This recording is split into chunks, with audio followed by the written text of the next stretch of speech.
sonido se enciende, entre verde y cemento en la fauna se revuelve. Historias cotidianas en un puzzle diferente, hablando la gente se entiende. Todo lo mejor que tenemos. Muy buenas tardes, espero estén muy bien. Me imagino que sí, que están contentos porque ganó Uruguay, quedamos segundos en el grupo. Bien ahí. Bueno, pero vamos, por favor, con los contenidos que tenemos para el día de hoy, que lo que importa en este momento es mirar Montevideo. Y bueno, les cuento que en un ratito nada más Jorge Temponi nos trae de la mano del profesor Alejandro Jiménez la historia de Pedro Gronardo, el capitán Pedro Gronardo, que tuvo mucho que ver con la Fundación de Montevideo y que por estos lares, digamos, de los dos lados del plato, pero sobre todo se habla en español y no en portugués, ya se van a enterar. Bueno, en el segundo bloque voy a estar conversando también con Federico Graña, que es el director de Desarrollo Municipal y Participación de la Intendencia, porque hay tiempo hasta el 14 de julio para presentar propuestas para el presupuesto participativo, que se vota en noviembre. Así que con él vamos a estar hablando de lo que se trata esta edición del presupuesto participativo. Y ya le doy la bienvenida a Morena Ferreira, que en este momento está en el Parque Rodó. ¿Verdad, Morena? Muy buenas tardes. Hola, Noé, muy buenas tardes para vos. Muy Gracias. buenas tardes para quienes nos están mirando también. Así es, estamos acá en el Parque Rodó, en el Museo de Artes Visuales, más específicamente, porque bueno, como ya muchas personas sabrán, hace una semanita que los museos están abriendo otra vez, de a poquito, con sus protocolos y sus modos de funcionamiento. Y bueno, nos vinimos acá a este Museo de Artes Visuales que nos encanta para ver qué nos cuentan de esta nueva apertura. Enrique, muchas gracias por acompañarnos. Muchas gracias a ustedes. Sí, como tú decías, abrimos el martes pasado y también retomamos las visitas guiadas a las exposiciones. Tenemos 4 exposiciones temporales: Amalia Nieto, Antonio Pesino, Mario Arroyo y José Belloni, además de la colección donde estamos ahora. Y tuvimos una gran sorpresa, que veníamos con un promedio de 100 y pico de visitantes diarios, que es un poco menor a la prepandemia, pero es un buen público. Y el sábado con las visitas llegamos a 404 visitantes, que es una adición que demuestra también las ganas de volver, la alegría de la gente, de dos cosas: de ver las exposiciones para reencontrarse con el museo, porque uno crea vínculos con los museos, ¿no? Como igual que los teatros con otras instituciones culturales. Sí, por supuesto, me imagino que deben haber estado todos ansiosos por venir a ver las nuevas exposiciones. ¿Cuáles son, más o menos? En realidad lo que hicimos como estrategia, como estuvimos cerrados 3 meses, estábamos cerrados desde el 23 de marzo, extendimos 3 de las exposiciones e inauguramos Mario Arroyo, surrealismo rioplatense, que 48 horas antes de la inauguración justamente cerraron. El 25 inauguramos de marzo y cerramos el 23, por lo cual inauguramos ahora el martes y igual que las otras 4 se van a extender hasta el 25 de julio. Porque lo que nos ha pasado con la cartelera y la programación de exposiciones es que se nos ha un poco desacomodado el calendario, pero tenemos 2 grandes exposiciones para fin de año, que es el centenario de Manuel Espinola Gómez, que va a ocupar toda la planta superior, y el 90 aniversario de Miguel Ángel Bategasore, que también va a ocupar, además de 2 exposiciones más pequeñas en la planta baja, como es el Día del Patrimonio Rodó, el homenaje a Rodó en relación con los artistas de su época, que son de la colección, y el premio de ilustración que organiza el Instituto Nacional de Artes Visuales de la Dirección Nacional de Cultura. Bien, ¿y cuántas plantas tiene acá el museo y qué artistas podemos ver en cada planta, más o menos? Nosotros tenemos 2 plantas que entre las 2 suman de espacio expositivo unos 2.500 metros cuadrados. En la planta baja hay una mirada sobre la colección. Nosotros tenemos 6.700 obras, obviamente está expuesto un 8%, como todos los museos que tienen colecciones tan grandes. En este caso va desde 1865 hasta la muerte de Torres en el 49, lo extendimos hacia el 50 porque coincide con el Maracaná, que también es algo simbólico, donde recorremos los principales artistas y las principales corrientes: Juan Manuel Blanes, Carlos Federico Sáez, el planismo, labor de Cunio, Petrona, que lo tenemos a nuestras espaldas, después los abstractos, Torres, el taller de Torres. Es una mirada bien interesante de la colección, que cada 6 o 7 meses la vamos cambiando. Con otras premisas y con investigación de parte del museo, vamos haciendo para que pueda verse otros aspectos de la colección. Claro, con la pandemia en realidad tuvimos que dejarlo un poco más. Pero los maestros y las maestras siempre pueden revisitarse en el museo, y luego las temporales, la retrospectiva Amalia Nieto, que es una maravilla, estamos por sacar el catálogo, imprimirlo en breve. Antonio Pesino, también alumno de Torres, Mario Arroyo, como te contaba, y José Beloni, el escultor, que tiene una faceta bien interesante porque todos lo conocemos como escultor, en este caso también es como dibujante y como pintor. Tiene una pintura realmente muy destacada y poco conocida, que es un poco el trabajo del museo también, ¿no? Dar a conocer artistas, aspectos o corrientes artísticas que no son tan conocidas, aparte del trabajo en cuanto a investigación y curaduría. Y contame cuáles son los protocolos que está teniendo el museo, cuáles son los cuidados, el máximo de personas que pueden recibir. Ahí está. Bueno, como les pasó a ustedes, espero, la toma de temperatura, alcohol en gel, distancia física, pero tienen aforos cada sala, tenemos salas con 20 personas que permiten 20 personas a la vez, simultánea, y otras 200, acá hay 900 metros cuadrados. Y para las visitas guiadas también, grupos de 20 personas máximo, siempre contamos con que se une algún visitante ocasional más, pero esos son los protocolos que han venido funcionando. Ya desde el año pasado, de la primera apertura en agosto del 2020, no hemos tenido casos de contagio y cumplimos todos un estricto protocolo. Todos, a mí me toman la temperatura cada vez que entro, todos los compañeros, nadie deambula por las salas del museo en espacios compartidos, en sus oficinas, si lo permite, pueden tener sin tapabocas, si lo permite la oficina y los compañeros y la distancia, y si están vacunados además, pero no ha habido casos y sí, es un cuidado que pedimos y que ofrecemos también, y eso es un compromiso grande, ¿no? ¿Cómo fue la situación de haber tenido que cerrar? Es muy triste tener que cerrar porque nosotros estamos preparados, estamos entrenados para hacer propuestas que convoquen a la ciudadanía, entonces cerrar es como un poco frustrante. Pese a que todos fuimos por el lado de las plataformas digitales, de las visitas virtuales, de la realidad aumentada, y hay fantásticos proyectos, lo presencial para nosotros es fundamental. Estar frente a un cuadro de Petrona, yo te puedo poner la imagen en alta resolución, pero venir acá a un espacio que te saca de la vida cotidiana, del vértigo, es un tiempo para vos o para tu familia o para estar solo frente a la obra, eso en lo digital no podemos. Entonces es enorme la alegría de volver a abrir y recibir a la gente, y la gente por eso viene así, porque también siente esa misma alegría, ¿no? Compartimos. ¿Cómo podemos enterarnos de las propuestas que están ofreciendo? Bueno, nosotros tenemos una web muy actualizada, que es www.mnapcorta.gov.uy, y tenemos las 3 redes principales, Instagram, Facebook y Twitter.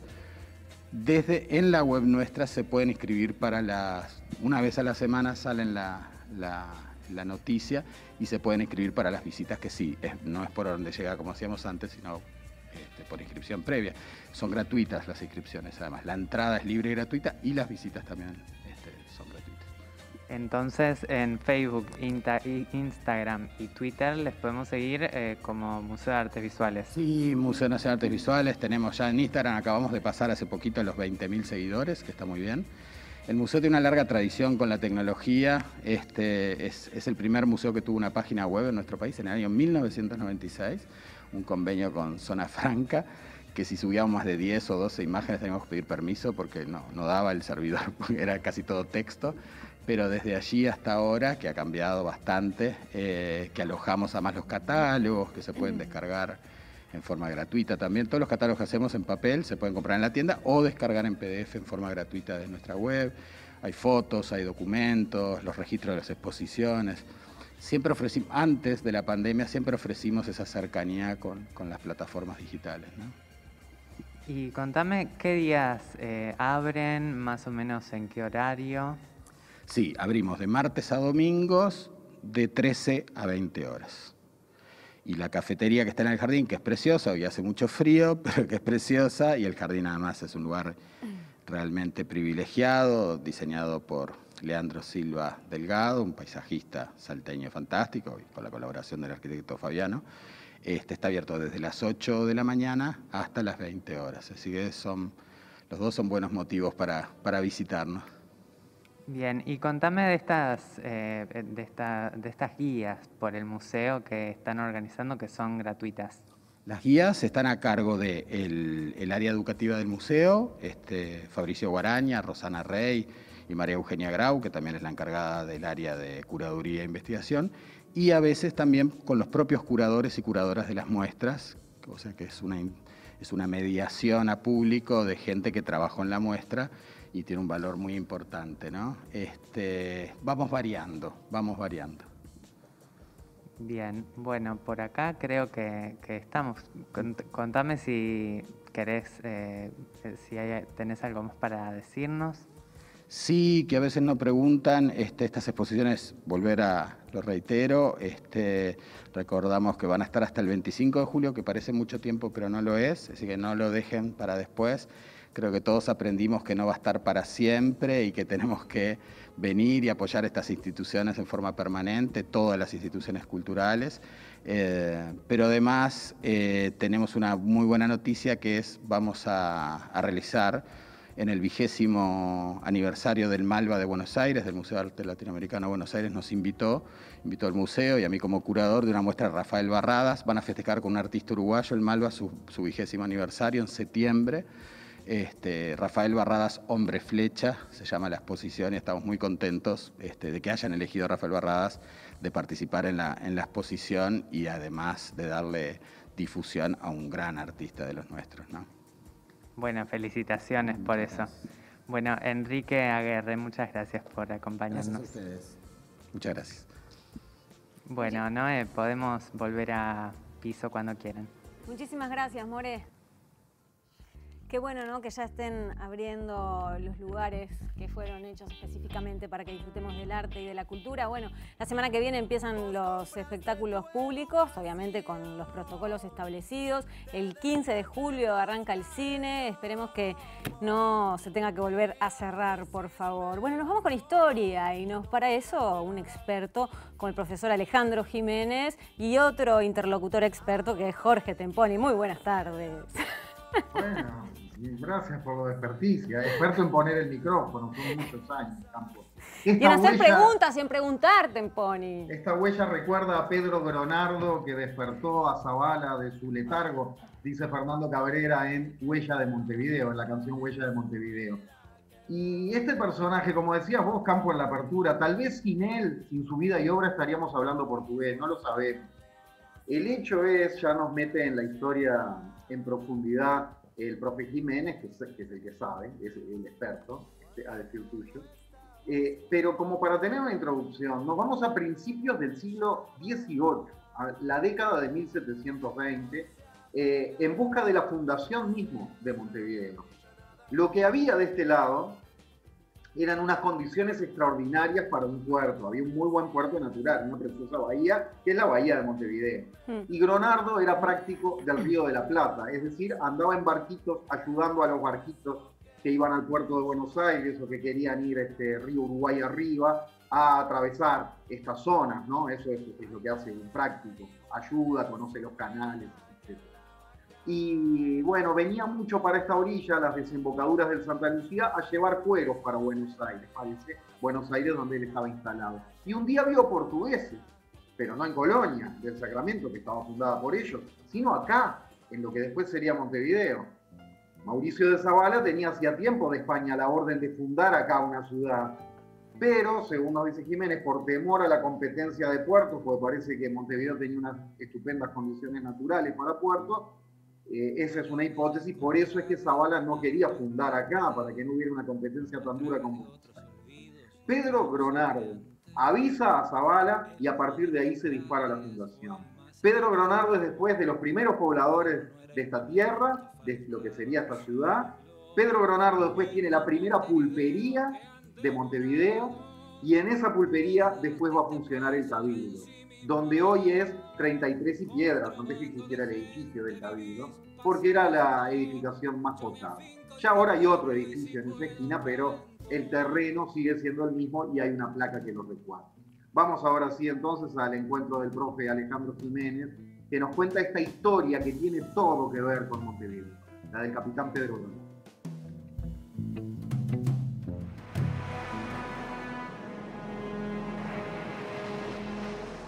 historia del capitán Pedro Gronardo habría que empezar a contarla a partir de que no existe evidencia documental de dónde nació, ni los años que tendría, ni el año en cual nació. O sea que eso es un dato importantísimo, ¿no? Después sabemos cuándo murió, ¿no? Sabemos que era el práctico de Buenos Aires. El práctico es el que recorre el río a ver, a revisar si hay barcos en problemas, bueno. Y en esa tarea de recorrido del río es que entra la historia, ¿no? Como tantos otros en Montevideo, como Zavala, como Alzáibar, como Millán, ¿no? El nombre de Gronardo también entra a la historia por ser su acción de avisarle a Zavala, que era el gobernador de Buenos Aires, le avisa que algo raro pasaba por acá. En estas costas, en el mar, había maniobras ¿de quién? De los portugueses. Pues los portugueses habían fundado Colonia en 1680, o sea, 50 años antes. Si lograban fundar aquí, ¿no? Empezaban a tomar toda esta costa. Luego, de hecho, pasó con las fortificaciones que están en la frontera hoy con Brasil, en Rocha.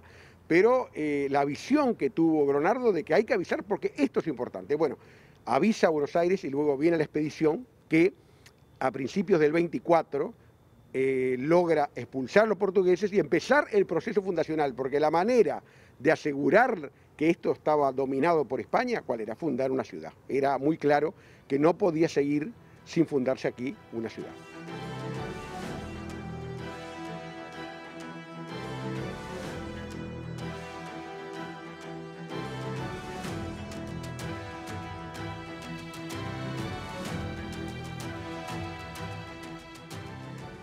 Esa demora de Zavala era porque Zavala sabía de que si fundaban un puerto aquí, mejor puerto natural que Buenos Aires, ¿qué iba a pasar? Iba a terminar prevaleciendo, podía prevalecer Montevideo. O sea, se da, que de hecho se dio después. La segunda mitad del siglo XVIII y principio del XX, la lucha de puertos entre Buenos Aires y Montevideo. Por eso se demoró esa fundación 5 cartas de Felipe V y finalmente, ante la evidencia de que el riesgo era, realmente ya estaban levantando fortificaciones los portugueses, había que venir para aquí, para este lugar y fundar una ciudad para asegurar el dominio de la región.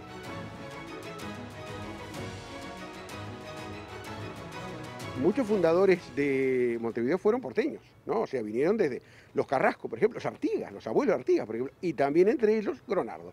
Se establece aquí a mis espaldas, ¿no? Lo que es hoy 33 y Piedras. ¿Y qué establece acá? Algo muy importante en la época.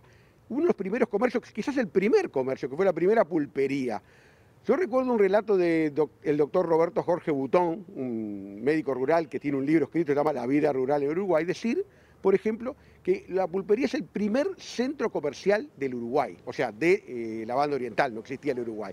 ¿Por qué? Porque aquí evidentemente era lo que llamaba almacén de ramos generales, también, por supuesto, venir a tomarse una copa, también apurar una partida de naipes y a veces esas partidas, sobre todo en campaña, cuando el alcohol había sido excesivo, podían terminar incluso en un duelo criollo, ¿no?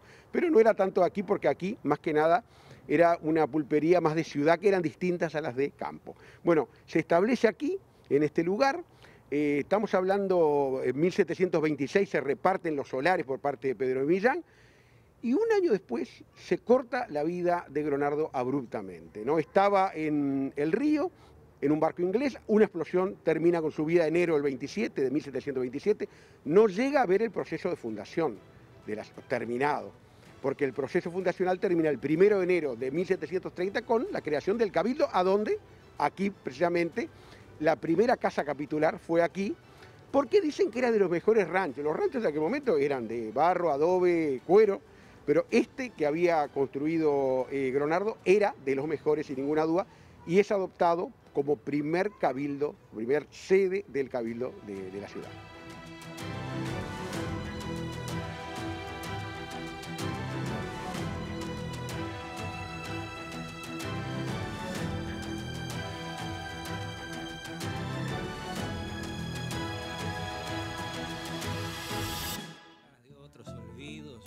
Muy bien la importancia de Gronardo en la fundación de Montevideo y en el comienzo de la juerga en nuestro país, digamos. Mirá, como que me leyeras la mente, Campo, porque a la vuelta de este tape, ahora tenemos una segunda parte de charla con Jiménez, te iba a decir, si hubiera un túnel de una máquina del tiempo, me encantaría ir a codarme a esa pulpería de Gronardo. Pero no terminar en un duelo criollo, por favor. No, dice que eso era más en las pulperías de campaña. Pero te diría, Campo, vamos a tomar una lo de Gronardo, nos subimos a la máquina del tiempo y vamos a tomar algo fuertecito, calculo, se tomaría bien caserote y bien fuerte en aquella época. Me encanta. Vale la pena mencionar a otro tipo formidable de nuestra cultura, que es Milton Esquinca, ¿no? Que en Boulevard Sarandí cuenta la historia de Gronardo, entre tantos personajes que recoge en esa obra extraordinaria, de pequeñas historias que hacen a nuestra identidad, que es Boulevard Sarandí. Bien, ahora en esta segunda parte con Jiménez empezamos hablando de la muerte de Gronardo, porque tal vez haya sido el primer muerto que tuvo también Montevideo, al menos seguro uno de los primeros, porque muere poquito después de tener la pulpería, en una explosión. Él andaba, como decíamos, laburando en los barcos, en un barco inglés que pacíficamente se acercó hasta acá y explota. Hay una explosión, vaya a saber qué tenía el barco encima, si pólvora o qué, ya se nos escapan los detalles en la distancia de la historia, pero el hecho es que el barco explota con Gronardo arriba y Gronardo fallece. Sobre la muerte de Gronardo empezamos para seguir tirando de la madeja de esta historia tan montevideana con el profe Jiménez.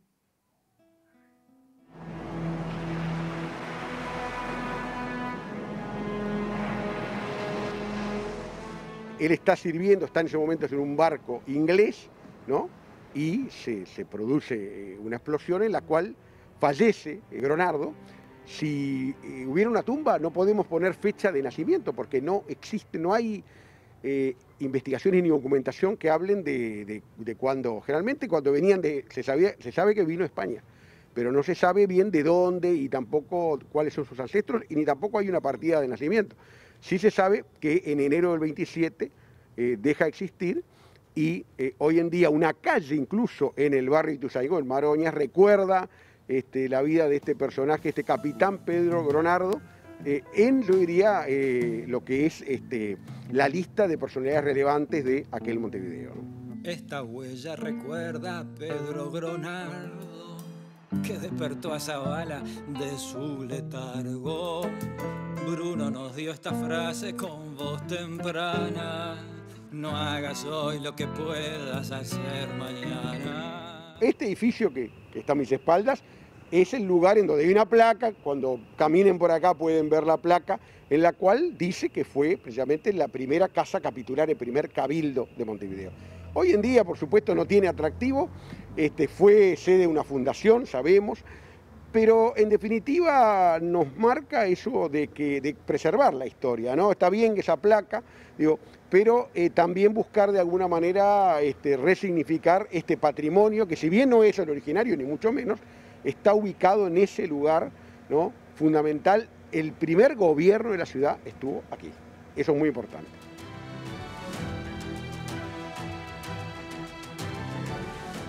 Montevideo, primero que ciudad, va a ser prácticamente fortificación, ¿no? O sea, se va a fortificar antes que poblar y antes que urbanizar. Primero, las primeras fortificaciones es lo que es hoy la Plaza Zavala, que era el fuerte de gobierno, y luego, en donde hoy está el Club Neptuno, allí en la costa, frente al puerto, ahí estaba el Fuerte San José.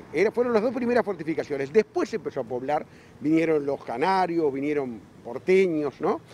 Y por supuesto que era un puerto que había que dotar de alguna infraestructura. No pensemos en hoy, pensemos en que aquí cerca, a una cuadra de donde estamos, donde está la plaza con el monumento a Garibaldi, frente a la Rambla, allí estaba lo que se llamaba el Puerto Chico. Eran apenas 3 o 4 escalones en donde la gente, en donde los botes podían desembarcar, porque no había calado para barcos grandes. O sea, el barco tenía que anclar en la bahía, de ahí en bote se iba trayendo a los pasajeros y a los bultos y a todo lo que era lo que venía a Montevideo, aquel Montevideo. O sea que aquel puerto, que luego por supuesto se va a ir transformando, y a principios en el siglo XIX se va a ampliar, y en el siglo XX, principios del XX, se va a inaugurar el puerto, que es el puerto que hoy tenemos, ¿no? Hasta ahora.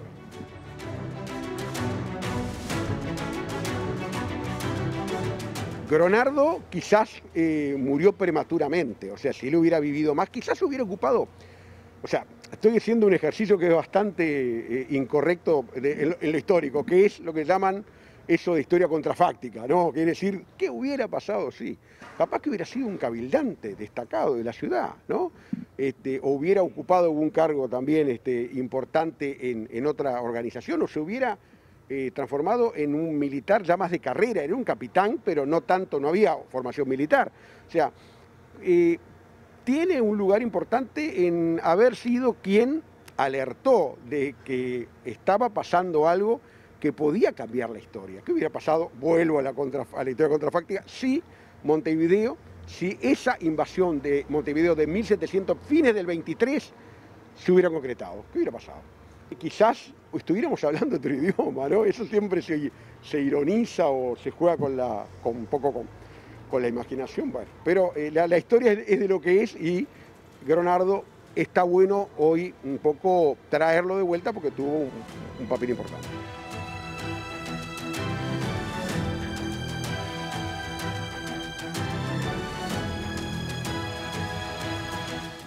Muito interessante a tua entrevista, Temponi. Leonardo? Qualquer. Leonardo não existiu. Não. Nós estamos falando assim, nativo. Campo, ¿sabes que me quedé pensando con toda esta historia? Gracias al profe Alejandro Jiménez. En tiempos de tanta polémica portuaria por otros motivos, ¿no? Por concesiones, empresas, etcétera. Que bueno, como ciudad somos un puerto, ¿no? Somos una ciudad-puerto. Y esta historia de Gronardo nos pone frente a frente con lo que somos como ciudad, como Montevideo. Un puerto, de un puerto nacimos, un puerto somos. Somos porteños, Tempo. Somos porteños de esta orilla. Evidentemente, si Gronardo se vino a vivir acá, es porque somos mucho mejores que los del otro lado. No estamos formando chauvinistas, Campo. Te lanzo una hipótesis histórica al vuelo para despedirnos hasta mañana. Muy bien. Bueno, muchas gracias, Tempo. Nos vemos mañana. Chao. Chaucito.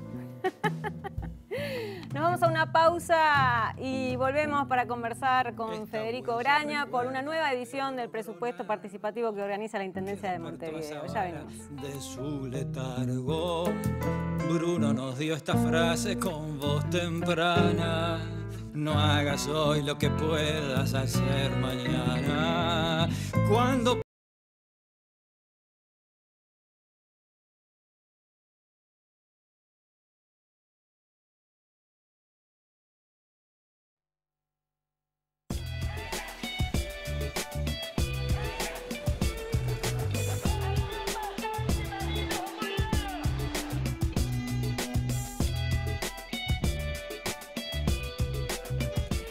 El presupuesto participativo es un programa que la Intendencia viene desarrollando desde 1990 dentro de un proceso de descentralización.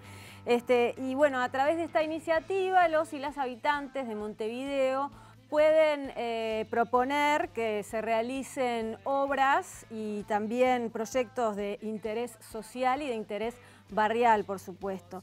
Estos proyectos, los que son viables, son sometidos después, y este año va a ser en noviembre, al voto de los ciudadanos de Montevideo. Y ahí se ejecutan, digamos, las propuestas que hayan tenido una mayor votación. Este año se van a destinar 216 millones de pesos y la consigna del presupuesto participativo de este año es ideas para volver a compartir. Y para hablar de esto hoy entonces voy a darle la bienvenida a Federico Graña, que es director de Desarrollo Municipal y Participación de la Intendencia. Buenas tardes, Federico, muchas gracias por estos minutos. Buenas tardes a ustedes, ¿cómo están? Muy bien, muchas gracias. Bueno, lo primero, ¿no? ¿Cuál es la importancia de contar justamente con esto, con el presupuesto participativo? Yo creo que vos lo presentabas bien, yo creo que es una seña de identidad de los gobiernos departamentales y que tiene varios componentes que uno podría analizar. Por ejemplo, uno lo podría analizar desde una perspectiva de derechos humanos. No existe política pública real si no tiene una perspectiva de derechos humanos. Y para tenerlo necesita la participación. En este escenario, el presupuesto participativo es quizás uno de los niveles de más alta participación o involucramiento de los habitantes de Montevideo, en este caso, en la definición no solo de qué actividades se deben hacer, sino cómo se deben hacer, cuándo, y también en lo que tiene que ver con la definición concreta del presupuesto de la Intendencia de Montevideo.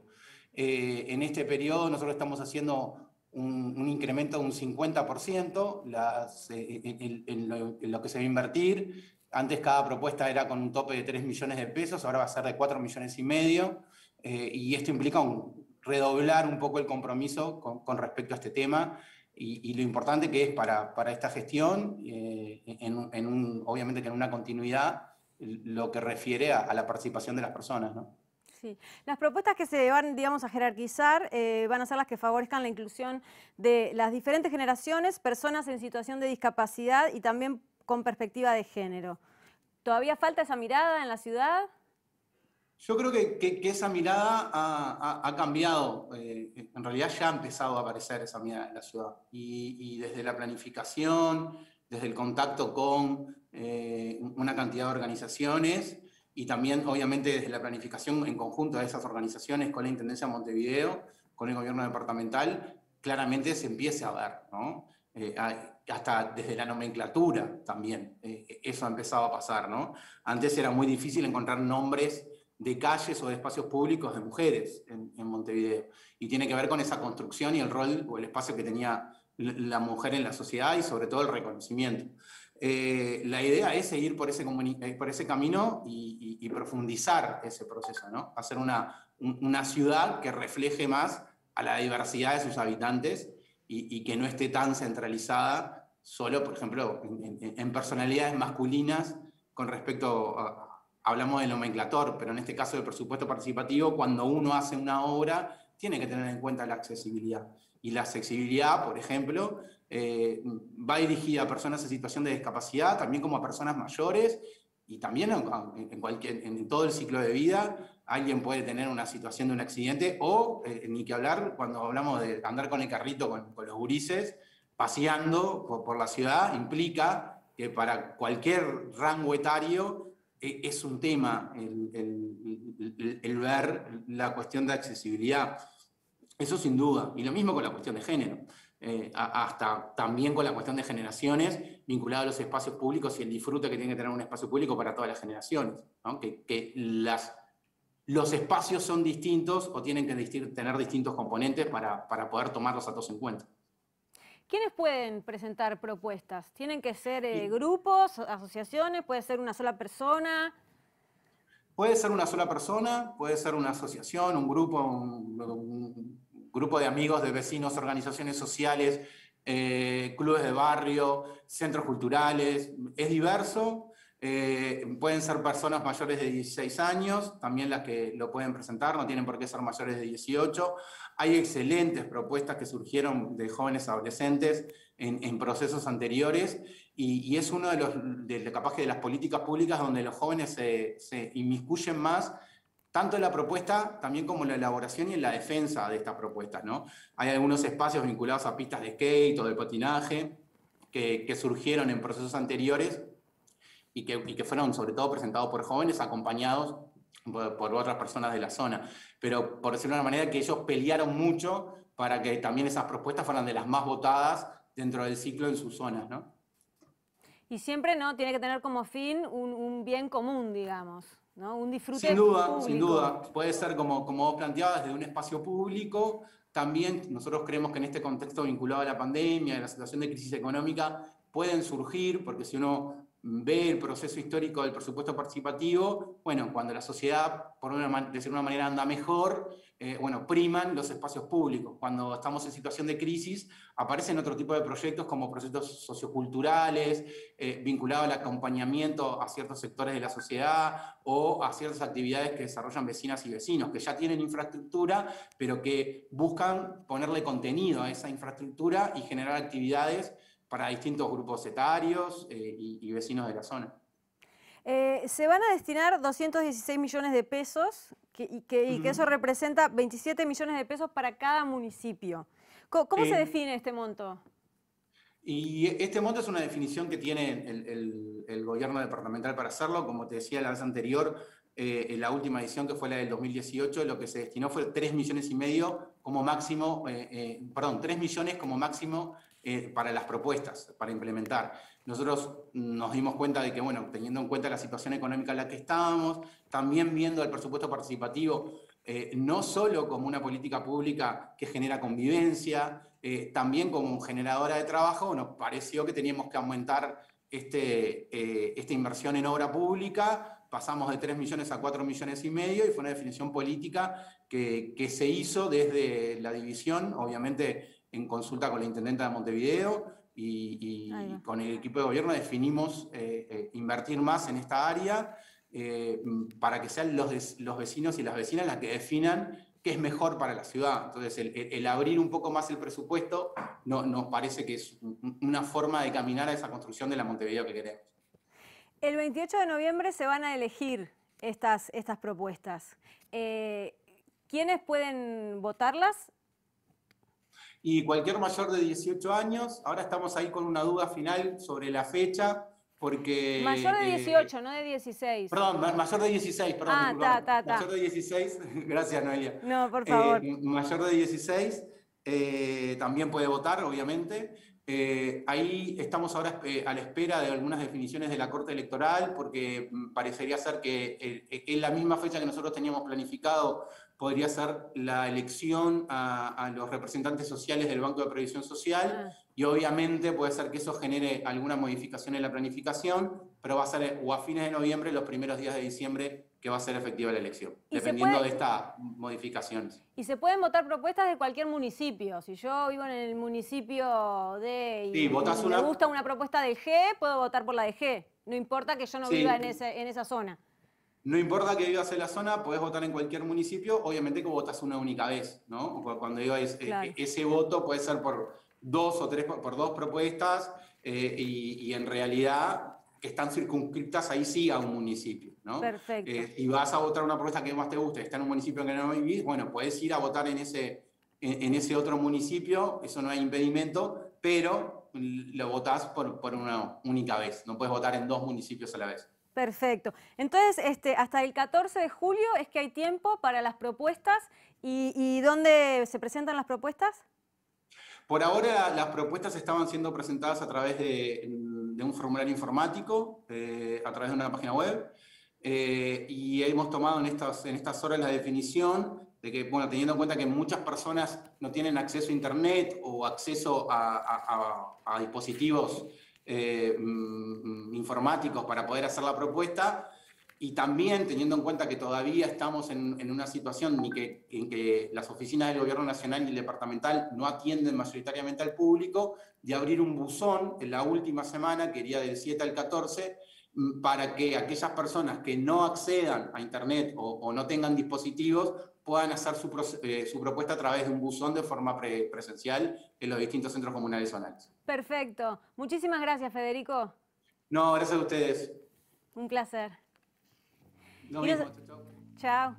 Y nos estamos despidiendo acá en Mirá Montevideo. Hoy nos vamos con la banda La Marmita, que es una banda de rock que comenzó su carrera ya por 2014. Ya tiene 2 discos editados. El primero, Más vale lunes que nunca, y el segundo, Cruzando la madrugada. Por el primero fueron nominados al premio Graffiti como Mejor Artista Nuevo. Y acaban de estrenar un clip recién salidito del horno, que es de una nueva canción que se llama Al pie del cerro y que cuenta con la participación de Emiliano Branciari y de Frank Nasser en la producción. Emiliano Branciari cantando, los dos son de No te va a gustar.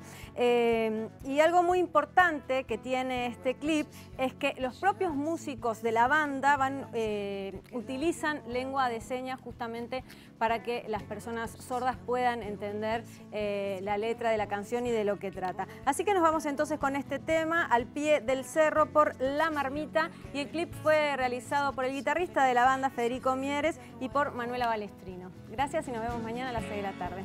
Chau.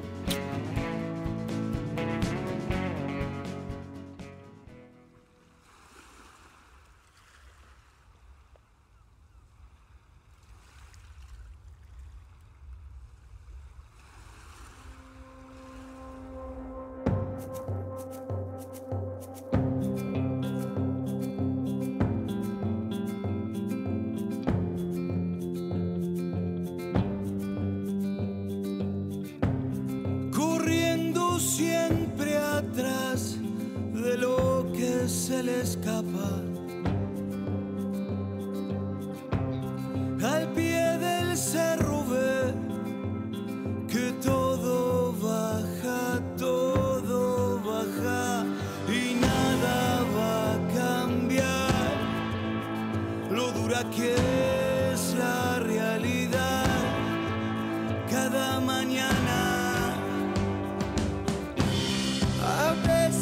piensa que ya no siente nada. Al pie del cerro ve que todo baja, todo baja. Y quema un paso más, atravesando un mundo de cartón y chapa.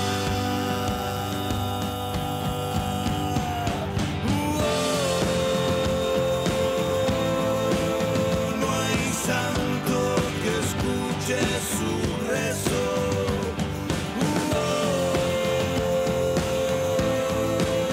No hay voto que cambie este suelo.